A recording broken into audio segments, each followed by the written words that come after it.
মুখ্যমন্ত্রী হওয়ার প্রস্তাব সোনু সুদের কাছে। প্রভাবশালীদের অনুরোধে কি জানান অভিনেতা? করোনা অতিমারির সময় মাসিয়া তকমা পেয়েছিলেন সোনু সুদ। পরিযায়ী শ্রমিকদের ঘরে ফেরাতে তার বিশেষ ভূমিকা ছিল। সাধারণ মানুষ যে কোনো সমস্যাতেই তাকে ডেকে সাড়া পেয়েছিলেন। রাজনীতির সঙ্গে যোগাযোগ না রেখেও যে মানুষের জন্য কাজ করা যায় তার প্রমাণ করেছিলেন সোনু।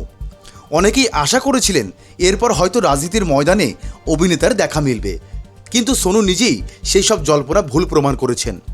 একাধিক মহল থেকে সোনুর কাছে রাজনীতিতে যোগদান করার লোভনীয় প্রস্তাব এসেছে। এমনকি মুখ্যমন্ত্রীর পদ ও রাজ্যসভার আসনেও প্রস্তাব পেয়েছেন সোনু, কিন্তু এই প্রস্তাবের নিজের অবস্থান থেকে সরে যাননি সোনু। অভিনেতার কথায়, অধিকাংশ মানুষই ক্ষমতা ও অর্থের লোভে রাজনীতি করে। এর কোনোটাতেই আমার আগ্রহ নেই। আমি নিজেই আমার মতো করে মানুষকে সাহায্য করেছি।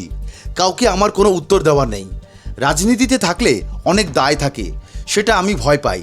মানুষকে সাহায্য করার জন্য আমার মুক্ত বাতাসের প্রয়োজন। আমি রাজনীতির বাঁধনকে ভয় পাই।